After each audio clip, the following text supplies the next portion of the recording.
أعوذ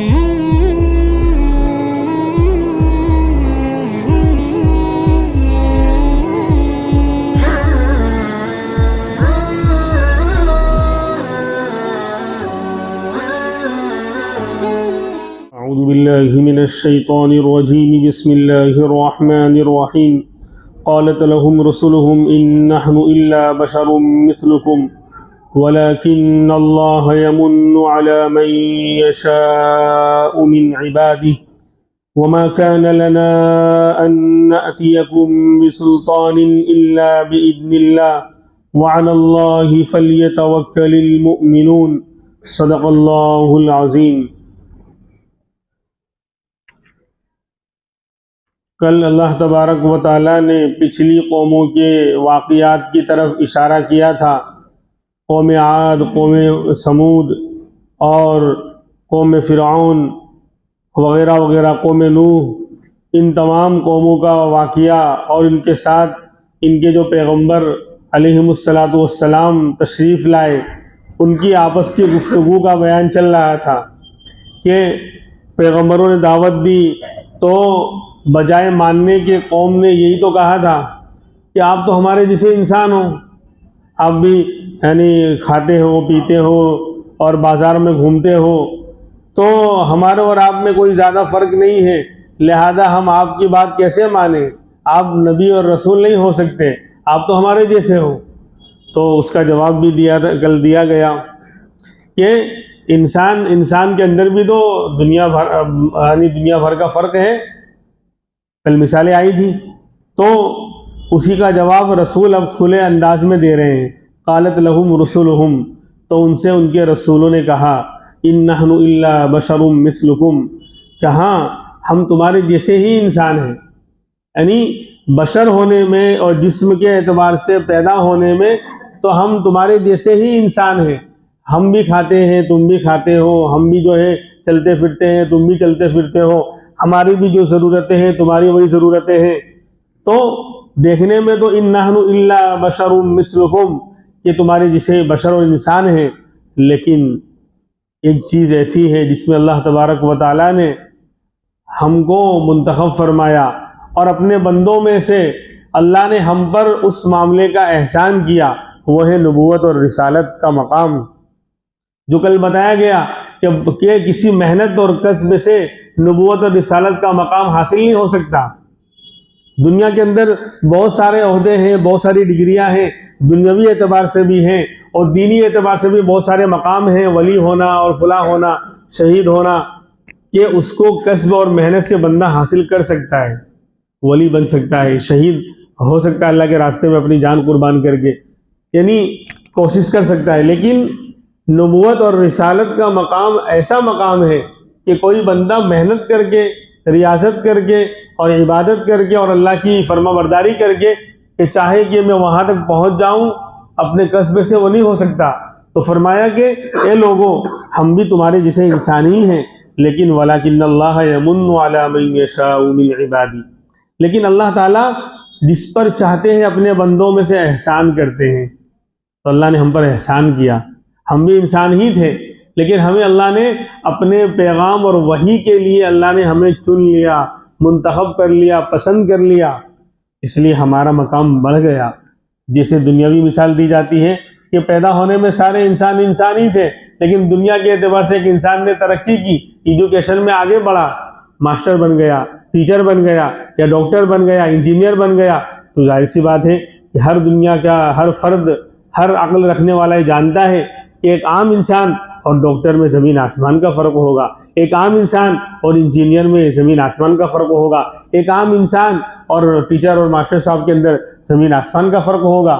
ان کے پاس ایجوکیشن ہے اور ڈگری ہے اور اس عام انسان کے پاس نہیں ہے۔ ایسے ہی دینی اعتبار سے کہ ایک انسان نے محنت کی اور قرآن کریم کو حفظ کر لیا، حافظ قرآن بن گیا، تو ظاہر سی بات ہے کہ ایک عام انسان ہے جس کو 10 سورتیں بھی یاد نہیں، اور ایک حافظ صاحب ہیں کہ ظاہر بھی ان کا شاندار، یعنی شریعت کے مطابق لباس بھی شاندار، اور دل کے اندر انہوں نے قرآن کو محفوظ کر لیا، تو ظاہر سی بات ہے ایک عام انسان اور حافظ صاحب کے اندر برابری تھوڑی ہو سکتی ہے۔ پھر اور آگے اللہ نے توفیق دی، اس نے علم دین کو حاصل کیا، 8 سال 9 سال جو درس نظامی کا جو کورس ہے، اس کو حاصل کر کے عالم بن گیا، تو ظاہر سی بات ہے کہ ایک عالم اور ایک عام آدمی زمین آسمان کا فرق ہے. اور پھر علم کے اندر اور گہرائی پیدا کی، محنت کر کے اور بہت زیادہ پختگی پیدا کی کہ دین کی گہری سمجھ رکھنے والا ایک جید اور شاندار عالم بنا.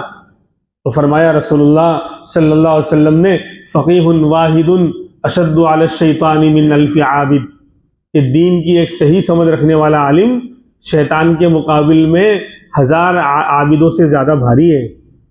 1000 عابدوں کو جو صرف عبادت کرنے والے ہیں ان کو بہکانا، پھسلانا اور دین سے ہٹانا، گمراہ کرنا شیطان کے لیے بہت آسان، لیکن ایک صحیح سمجھ رکھنے والا، علم کی گہرائی رکھنے والا، فقیہ، سمجھدار، گہرائی والا علم رکھنے والا عالم، اس کو بہکانا شیطان کے لیے بہت بڑا کام ہے، بہت مشکل کام ہے. کیونکہ یہ ایک نہیں ہے بلکہ ایک عالم نے ایک عالم ہے. جہاں یہ پہنچ جائے گا وہاں ہدایت کی ہوائیں چلا دے گا. جہاں وہ پہنچ جائے گا علم اور عرفان کے دریا بہا دے گا. جہاں ایک ایسا عالم پہنچ جائے گا پوری بستی، پورے علاقے اور پورے شہر کے لیے کافی ہو جائے گا. اور مثالیں ہیں، ہزاروں مثالیں ہیں. تو نبیوں نے یہی کہا کہ ہم انسان ہیں، لیکن وَلَكِنَّ اللَّهَ يَمُنُّ عَلَى مَن يَشَاءُ مِنْ عِبَادِهِ، لیکن اللہ کی شان یہ ہے کہ اللہ اپنے بندوں میں سے جس کو چاہتے ہیں اس پر احسان کرتے ہیں، اس کو احسان کر کے ایک خاص مقام عطا فرماتے ہیں. دینی مقام بھی دیتے ہیں اور کبھی دنیاوی مقام بھی دیتے ہیں. تو اس انسان کی ویلو کیا ہو جاتی ہے؟ بڑھ جاتی ہے. تو اب انسان میں فرق ہو جاتا ہے. لہذا تمہارا یہ کہنا کہ ہم تمہارے جیسے ہی ہیں، انسان ہونے میں تو جیسے ہی ہیں، لیکن مقام اور مرتبے میں نبی کا کوئی مقام اور مرتبے کا مقابلہ ہی نہیں کر سکتا. لہذا یہ بات تمہاری غلط ہے. اور پھر یہ لوگ کہتے تھے کہ ہم جو کہتے ہیں ایسی دلیل اور ایسی کوئی نشانی پیش کرو. تو اب اس کا جواب دیا جا رہا ہے، دیکھو دلیل پیش کرنا اور معجزہ دکھلانا، عجیب و غریب جو انبیاء دلیل دکھلاتے ہیں، معجزہ پیش کرتے ہیں، تو اس کے بارے میں کہہ رہے ہیں انبیاء کہ وَمَا كَانَ لَنَا أَن نَأْتِيَكُمْ بِسُلْطَانٍ إِلَّا بِإِذْنِ اللَّهِ، کہ ہمارے اختیار میں نہیں ہے کہ ہم تمہارے پاس کوئی دلیل، کوئی بینہ اور کوئی معجزہ تمہارے سامنے پیش کریں مگر اللہ کی پرمیشن سے. اللہ چاہے گا تو ہم پیش کر سکتے ہیں. اس سے یہ مسئلہ حل ہو گیا کہ جو بھی معجزات اور دلائل ہر زمانے میں نبی اپنی اپنی قوم کے سامنے اپنے آپ کو پروف کرنے کے لیے اور بتانے کے لیے کہ میں نبی ہوں پیش کرتے آئے ہیں، جو بھی معجزے وہ اللہ کی طرف سے ہوتے ہیں. نبی جب چاہے اور جس وقت چاہے اور جس کے سامنے چاہے معجزہ پیش کر دے، یہ نہیں ہو سکتا. اسی لیے تو اس طرح کے معجزہ کہتے ہیں عاجز کرنے والی چیز، جس کو دیکھ کر عقل عاجز اور حیران رہ جائے کہ بھئی کنکری کلمہ پڑھ رہی ہے، پتھروں سے الصلاۃ والسلام علیکہ یا رسول اللہ کی آوازیں آ رہی ہیں. وہ لکڑی کا ستون جس کو ٹیک لگا کر آپ خطبہ دیا کرتے تھے، ایک جمعہ کو چھوڑ دیا، ممبر پر کھڑے ہوئے تو ہچکیاں مار کے رو رہا ہے، جس طرح بیٹا ماں کی جدائیگی پر روتا ہے. تو یہ کیسے ہو سکتا ہے؟ یہ تو عقل میں آنے والی بات نہیں ہے. یا انگلی سے اشارہ کیا تو چاند کے 2 ٹکڑے ہو گئے. تو کہا کہ اتنے ہزاروں لاکھوں یعنی ملین جو خرچ کیے گئے. ابھی چند ہفتے پہلے ایک ویڈیو آیا تھا کہ وہ جو چاند کے اندر وہ درار پڑی ہے اس کو دیکھنے کے لیے امریکہ کے سائنسدان اور دوسرے جو ہے سائنسدان وہاں جا رہے ہیں دیکھنے کے لیے اس کے بیچ میں یہ درار کیوں ہے. تو میرے نبی کا معجزہ اور زیادہ کھل کر سامنے آیا. یعنی اصل میں یہ بات آئی کہ پریس کانفرنس کے اندر کہ بھائی تم لوگ چاند پر جا رہے ہو اور یعنی کتنے ملینز ڈالرز تم نے خرچ کر ڈالے.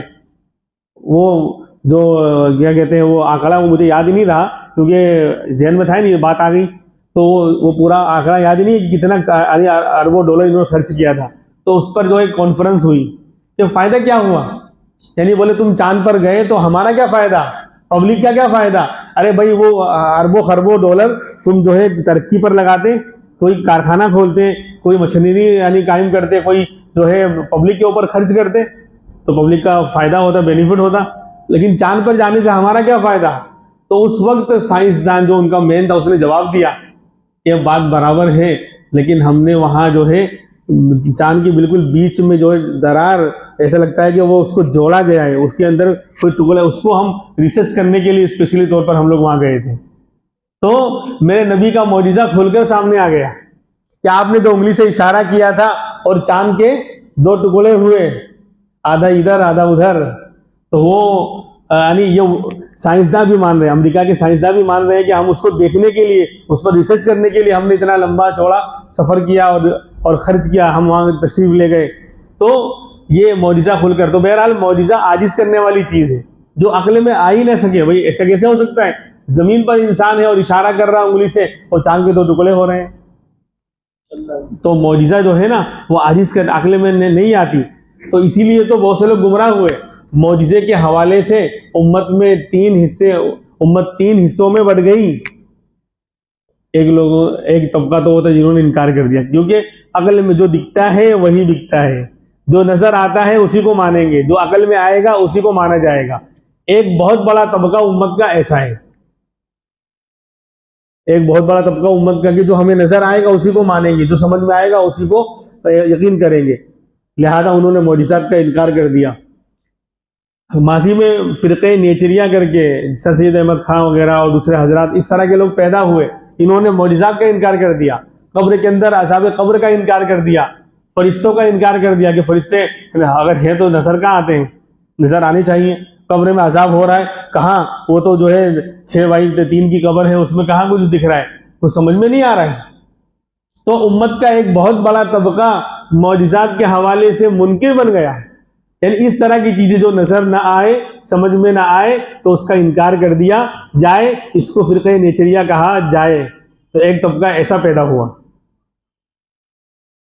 حالانکہ اس کے لیے علم تو ہے، علمی دلائل تو ہیں، قرآن کی آیتیں بھی ہیں، حدیثیں بھی ہیں، علمی اعتبار سے تحقیقی جوابات تو ہیں، لیکن ایک اوپرا اوپری جواب جس کو الزامی جواب کہا جاتا ہے کہ منہ بند کرنے کے لیے، وہ بھی ایک عام عقل رکھنے والا مسلمان بھی دے سکتا ہے.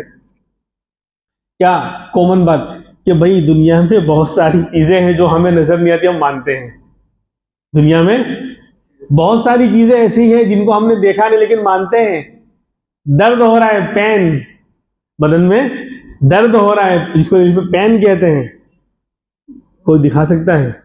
آپ جگہ دکھائیں گے میرے ہاتھ میں درد ہو رہا ہے، لیکن درد دکھاؤ. وہ درد کیسا ہے، ٹیڑھا ہے کہ سیدھا ہے، گھوم رہا ہے کہ ناچ رہا ہے، وہ درد وہ دکھاؤ. کوئی نہیں دکھا سکتا، لیکن جس کو ہو رہا ہے وہ جان رہا ہے کہ اس کی جان نکل رہی ہے. دنیا کے اندر بہت ساری چیزیں ہم نے دیکھی نہیں. امریکہ بہت سا یعنی اکثر لوگ گئے نہیں ہیں تقریباً، لیکن کوئی کہے کہ نہیں امریکہ کوئی ملک نہیں ہے تو کہیں گے تیری عقل جو ہے لگتا ہے گیا ہی نہیں تھا تو عقل لینے کے لیے، جب بٹ رہی تھی تو، یا چھلنی لے کے گیا تھا تب چھن کے گر گئی. یعنی حالانکہ جو سامنے والا اس نے بھی نہیں دیکھا ہے لیکن ماننے نہیں مار رہے ہیں.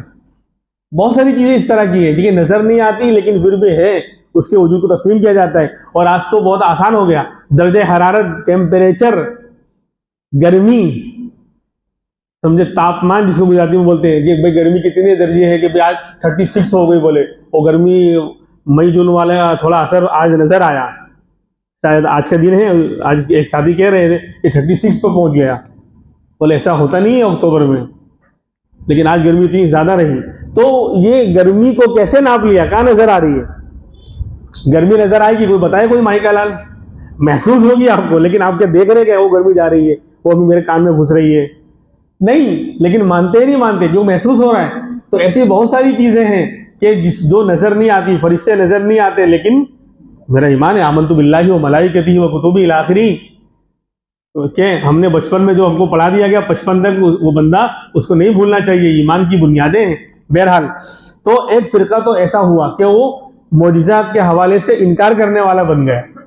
دوسرا فرقہ جو ہے وہ بھی گمراہ ہوا، انہوں نے محبت میں معجزات کو ایسا مانا کہ نبی کا فعل مان کر نبی کو ہی سب کچھ مان لیا.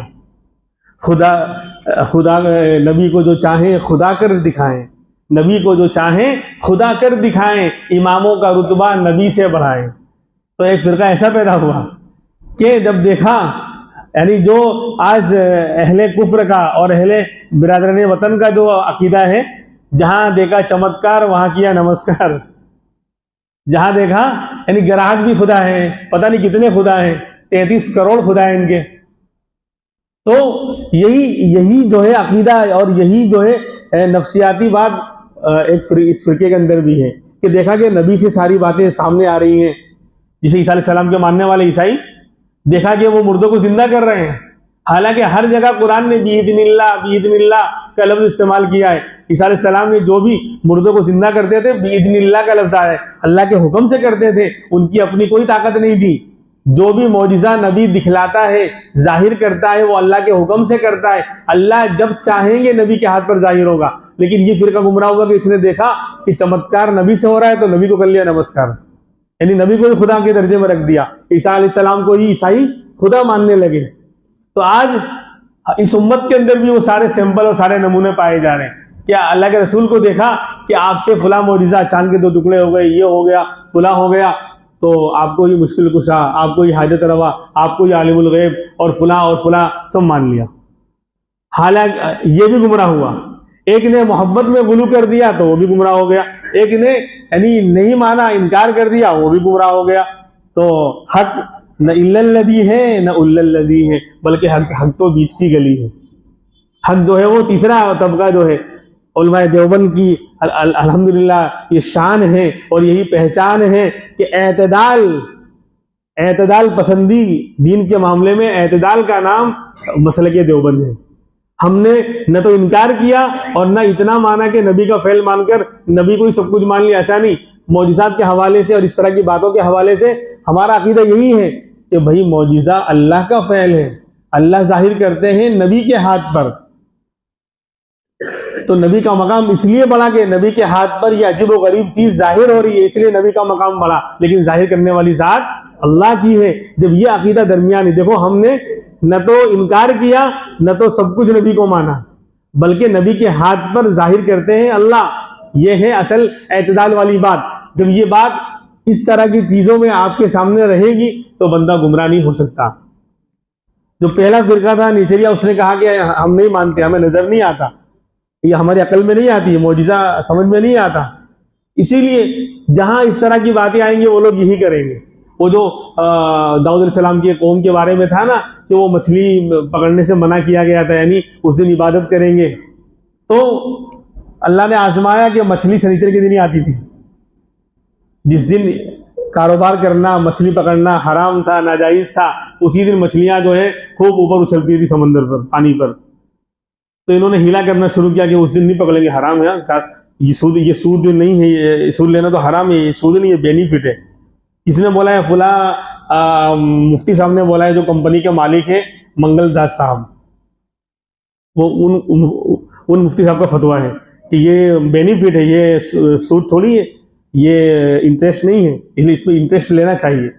خیر، تو ایسے ہی یہاں پر بھی انہوں نے کیا کیا کہ ہم سنیچر کو مچھلی نہیں پکڑیں گے، بلکہ اس دن کیا کرا، نالی بنائی، وہاں سے راستہ بنایا اور گڑھے کھود دیے، اور وہاں سے راستہ یعنی کھول دیا تو مچھلی آ کر گڑھے میں بند ہو جاتی، خالی وہ راستہ بند کر دیتے۔ بولے ہم نے ہاتھ نہیں لگایا مچھلی کو، بالکل حرام حرام حرام۔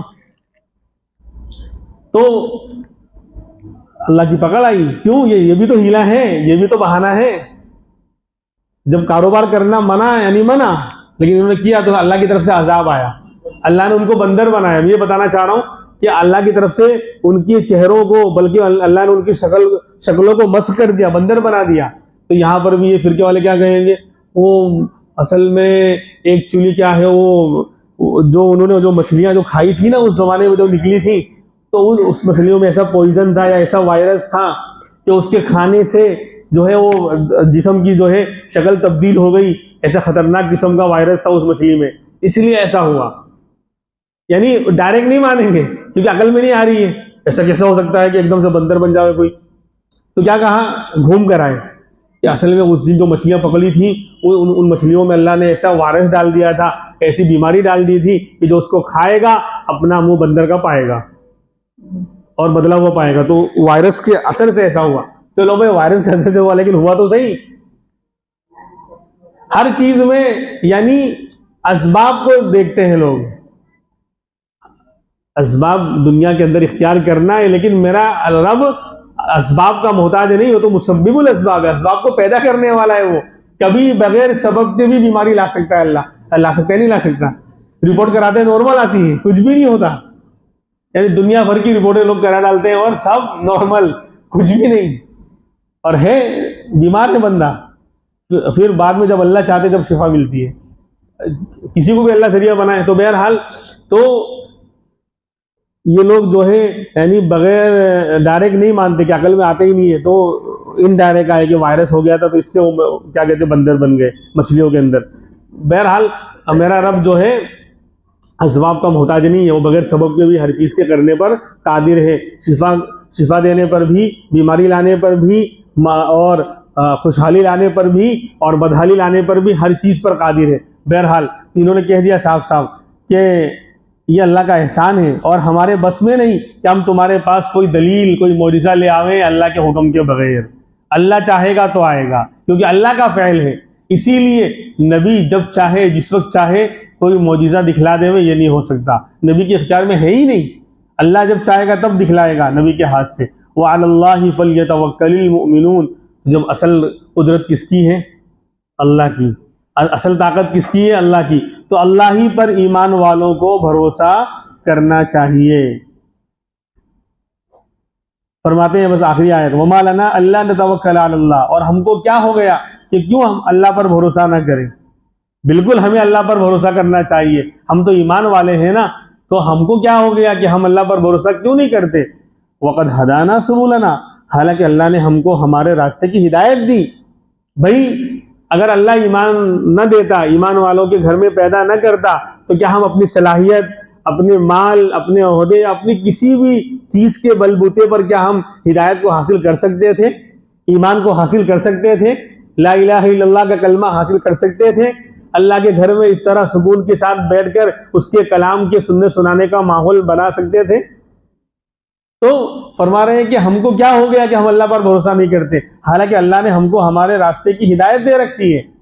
اور جب راستے کی ہدایت مل جاتی ہے, بندہ ایمان والا ہو جاتا ہے, سیدھے صراط مستقیم اس کو مل جاتا ہے, تو بھائی دنیا میں حالات کا آنا تو لازم ہے.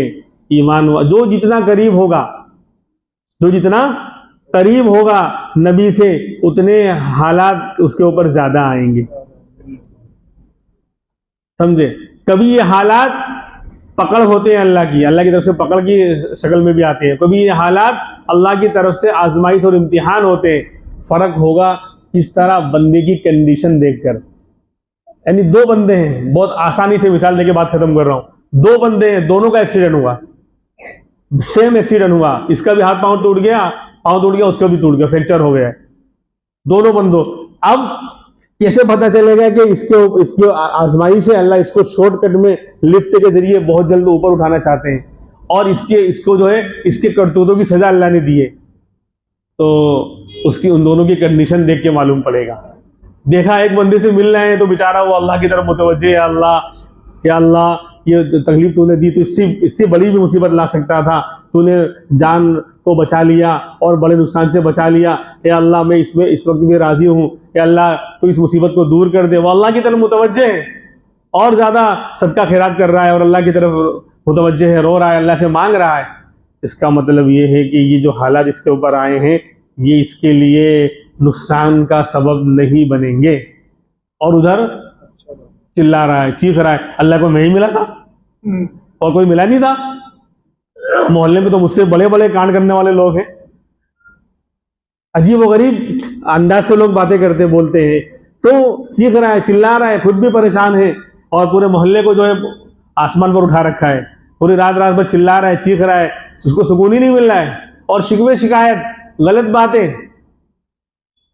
تو ظاہر سی بات ہے کہ یہ اس کی پکڑ ہے, یہ جو تکلیف آئی اس کے لیے راحت کا سبب نہیں بنے گی, بلکہ یہ تو اور شکوے کر رہا ہے اور چلا رہا ہے, چیخ رہا ہے. اس کا مطلب اللہ کی طرف سے پکڑ ہے اس کی. بہرحال لیکن دنیا میں پھر بھی پکڑ کی شکل میں جو آئے, یہ بھی دنیا کے اندر اللہ کا رحم ہے. وقت نہیں ہونا اس کو بھی, یہ بھی اللہ کا رحم ہے کہ اللہ یہیں پر ہلکی مصیبت دے کر ایک یعنی تذکیر کر رہے ہیں, نصیحت کر رہے ہیں کہ بندے سمجھ جا, آخرت کے عذاب سے بچا لوں گا, سمجھ جا. ہلکا پھلکا جو ہے 1-2 مہینے بستر پر جو ہے پڑا رہے گا, لیکن آخرت کے مسئلے تیرے حل کر دوں گا میں, ابھی بھی سدھر جا. تو یہ بھی رحمت بن سکتا ہے. لیکن یہاں تو رحمت ہی رحمت ہے, جو بندہ شکوہ نہیں کر رہا ہے, صبر کر رہا ہے اور اللہ کی طرف متوجہ اور اللہ سے مانگ رہا ہے, تو یہ بات ہے. تو فرمایا کہ اللہ نے ہم کو ہدایت دے رکھی ہے, تو ہم کیوں نہیں اللہ پر بھروسہ کریں گے؟ بالکل کریں گے. وَلَنَصْبِرَنَّ عَلَىٰ مَا آذَيْتُمُونَا. اس لیے میں نے کہا کہ جو ہدایت پر چلے گا اس پر حالات آئیں گے. تو آگے کہہ رہے ہیں اور ضرور بھی ضرور ہم صبر کریں گے تمہاری تکلیفوں پر. یہ انبیاء کہہ رہے ہیں اپنی قوم سے. جو لوگ نہیں مان رہے ہیں انبیاء سے بحث کر رہے ہیں ٹکر لے رہے ہیں تو کیا کہا کہ اللہ نے ہم کو ہدایت دی تو ہم اللہ ہی پر بھروسہ کریں گے اور تمہاری تکلیفوں پر ہم کیا کریں گے ضرور بھی ضرور صبر کریں 100% صبر کریں گے. پتہ چلا کہ حالات بے صبری والے کس پر آئیں گے ایمان والوں. جو بھی تو انبیاء کہہ رہے ہیں کہ ہم صبر کریں گے تمہاری تکلیفوں پر تمہاری ایذاؤں پر. آج بھی لوگ کہتے ہیں نا کوئی بکتا ہے کوئی کچھ کہتا ہے کوئی بل پاس کر رہا ہے وہ بلی کو بھگانے کی طرح بل کی طرح ہے اللہ کے لیے اس سے بھی ہلکا معاملہ ہے. خیر تو فرمایا پھر آخر میں پھر کہہ رہے ہیں وَعَلَى اللَّهِ فَلْيَتَوَكَّلِ الْمُتَوَكِّلُونَ اور اللہ ہی پر چاہیے کہ توکل کرنے والے توکل کریں بھروسہ کرنے والے بھروسہ کریں. اللہ سے زیادہ مضبوط رکن اور ستون اور ٹھکانہ ایمان والے کے لیے کوئی اور نہیں ہو سکتا. اس لیے ہم آج اللہ سے مانگتے ہیں کہ اے اللہ ہمیں اپنی ذات کا یقین نصیب فرما اور سب سے زیادہ توکل اور یقین کامل آپ کی ذات سے ہو جائے. ایسا ہمارا ایمان بنا دے ہماری کیفیت کو اللہ ایسی بنا دے. باقی باتیں انشاءاللہ آئندہ ہفتے ہوں گی. بہت اہم مضمون آ رہا ہے بہت اہم مضمون گھر واپسی والا آ رہا ہے کہ انشاءاللہ جو آئندہ ہر نبی کے دور میں ہر قوم نے وہی باتیں کہی ہیں جو آج کل کے فرعون اور حامان اور شداد کہہ رہے ہیں. ہر زمانے کے لوگوں نے مالداروں نے اور بڑوں نے اپنے اپنے انبیاء سے وہی باتیں کہی ہیں. کوئی نئی بات نہیں ہے. یہ تو آج کا مسلمان قرآن و حدیث سے دور ہو گیا اس کو گھبرا جاتا ہے کہ ہمیں کہہ رہے ہیں کہ آج چلے جاؤ گھر واپسی کرو یوں کرو ایسا کرو. ایسا نہیں ہے یہ کوئی نئی بات نہیں ہے. ہر زمانے میں یہی ہوتا رہا ہے. سبحان اللہ وبحمدہ سبحانک اللہم وبحمدک ونشہد ان لا الہ الا انت ونستغفرک ونتوب الیک. سبحان ربک رب العزة عما یصفون وسلام علی المرسلین.